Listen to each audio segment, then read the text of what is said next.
참 예수님 사랑합니다. 네, 김일혜입니다. 존재라는 것, 내가 누구라는 것을 기억하는 것은 아주 중요하다고 생각합니다. 제가 김일혜라는 사실 무척 중요하지요. 그래서 한 개별자 그런 거 있잖아요. 그 들풀도 각자의 이름을 갖고 있다. 단지 이름을 모를 뿐이다. 라고 이렇게 이야기합니다. 오늘 함께 교리서 311항부터 함께 공부하도록 하겠습니다. 지금은 계속 하느님의 섭리에 대한 부분, 그 부분에 대한 공부입니다. 또 한편 우리가 악에 대한 그 모습, 왜 하느님이 선하게 창조했는데 악이 있는가? 아우구스티누 성인은 악은 선의 결핍이다. 선이 결여되면 드러나게 된다. 라고도 이렇게 얘기하는 것이지요. 지성과 자유를 지닌 피조물인 천사와 인간은 자유로운 선택과 더 나은 것에 대한 사랑으로 자신들의 궁극적인 목적을 향해 나아가고 있습니다. 그들은 그릇된 길을 갈 수도 있습니다. 실제로 그들은 죄를 지었습니다. 그리하여 물리적인 악과는 비교할 수 없이 중대한 윤리적인 악이 세상에 들어오게 되었습니다. 인간의 탐욕의 모습 속에서 자신의 그 탐욕 속에서 결국 죄를 짓고 죽음으로 내몰게 되게 되는 것입니다. 또 한편 천사의 악의 모습을 보임으로써 천사는 존재적인 변화가 이루어집니다. 즉 천사에서 악마가 되는 것입니다. 하느님의 뜻에 거슬려 다시 자신의 자유의지로 돌아갈 수 없는 것이, 즉 천사로 돌아갈 수 없는 것이 사실 이 악마입니다. 그렇지만 사탄이라고 말하죠. 그렇지만 인간은 좀 다릅니다. 하느님께서 선택하고 하느님께서 당신의 모상대로 만드셨기 때문에 우리의 죄가 진홍빛 같아도 악의 모습, 악의 실체처럼 보일지라도 다시 주님 품으로 회개와 회심, 그리고 죄의 누이침을 통해서 다시금 돌아가도록 이끄십니다. 성경 말씀에 두 아들의 비유 말씀에서 둘째 아들의 그 탕자의 모습을 뉘우치고 아버지께 돌아갔다라는 것이 아니라 아버지는 그 아들을 끊임없이 기다렸다.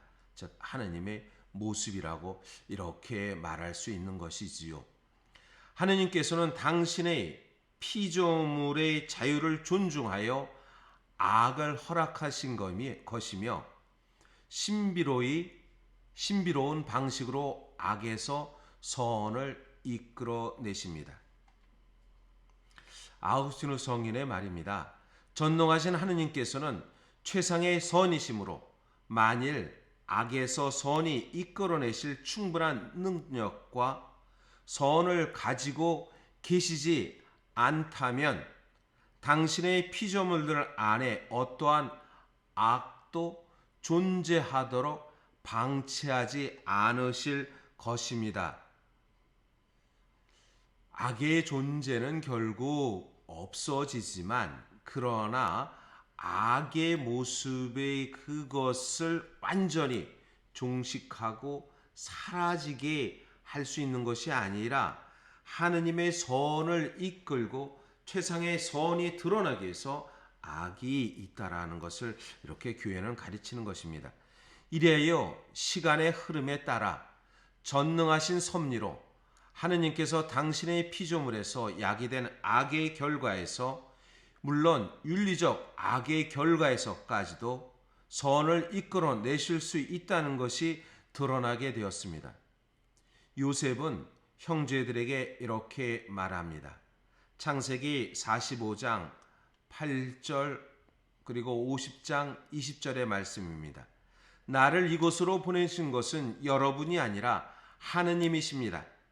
형님들은 나에게 악을 꾸몄지만 하느님께서는 그것을 선으로 바꾸셨습니다. 그것은 오늘 그분께서, 즉 하느님께서 이루신 것처럼 큰 백성을 살리시려는 것이었습니다.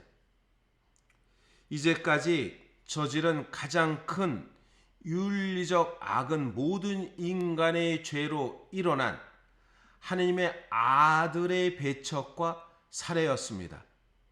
이 악에서 하느님께서는 당신의 충만한 은총으로 그리스도의 영광과 그 우리의 구원이라는 가장 큰 선을 드러내셨습니다. 즉 십자가의 죽음으로 내몰리는 그 하느님의 아들의 죽음을 갖게 한 우리에게 그 악의 모습 가운데 하느님의 은총이 드러났고 그리스도의 영광이 드러났고 우리의 구원이라는 가장 큰 선을 이끌어냈다는 것입니다. 물론 그렇다고 해서 악이 선이 된다는 것은 결코 아닙니다. 로마서 8장 28절의 말씀입니다. 하느님을 사랑하는 이들에게는 모든 것이 함께 작용하여 선을 이룬다는 것을 우리는 압니다. 성인들도 이것이 사실임을 계속 증언하고 있습니다. 시에나의 성녀 카타리나는 자기들에게 닥칠 일들에 대해 문제를 삼고 반발하는 사람들에게 이렇게 말합니다. 하느님의 섭리에 대한 대화에 대한 이야기에서 그녀가 쓴 글 내용입니다. 모든 것은 사랑에서 나오며 모든 것은 인간의 구원을 위하여 있습니다. 하느님께서는 이 목적이 아니면 아무것도 하지 않습니다. 악의 모습도 그리고 그 문제를 일어난 모든 것은 바로 사랑에서 나오고 우리를 구원하기 위해서 있다라는 것을 이야기합니다. 토마스 모 성인은 순교를 앞두고 다음과 같이 자신의 딸에게 말합니다. 하느님께서 원하시지 않는 일은 아무것도 일어날 수 없다.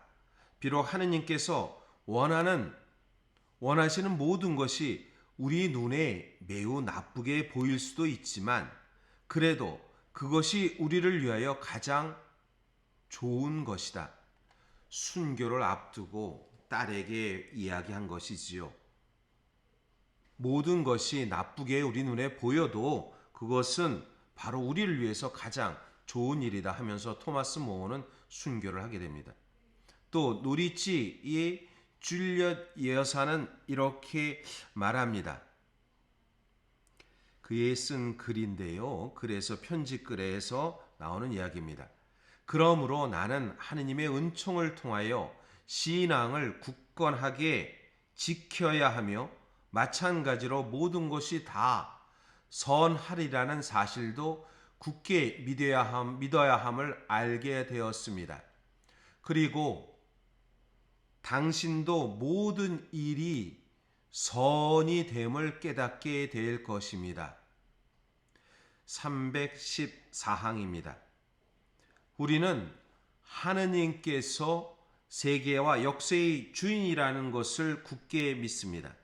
그러나 종종 우리는 그 섭리의 알 수 없습니다. 그 섭리의 완전히 알 수 없다는 것이지요. 종말에 우리의 부분적인 인식이 끝나고 하느님의 얼굴과 얼굴을 마주보게 될 때 비로소 이러한 길을 완전히 깨닫게 될 것입니다. 이러한 길을 통해서 심지어 악과 죄의 비극을 통해서까지도 하느님께서는 당신의 피조물을 결정적인 안식으로 사밧으로 이끄시게 됩니다. 이 결정적인 안식을 위하여 하느님께서는 하늘과 땅을 창조하셨습니다. 창조와 종말은 같이 이루어지게 됩니다. 하느님의 구원 역사의 창조 질서가 하느님의 종말의 희망, 즉 구원과 희망이 우리 안에서 끊임없이 이루어진다는 것을 이렇게 얘기합니다. 이것이 악의 실제처럼 보이는 우리 현실 속에서도 하느님의 섭리가 구원 질서 안에서 하느님의 선이 드러난다는 것을 우리 믿고 따르게 됩니다. 그래서 어느 때 어렵고 힘들고 지치고 마치 암흑처럼 보이는 삶의 모습일지라도 그 속에서 하느님의 사랑이 하느님의 어떠한 구원이 우리 안에서 이루어진다는 것을 다시 한번 기억했으면 좋겠습니다. 네, 오늘도 행복한 하루가 되시기를 바랍니다.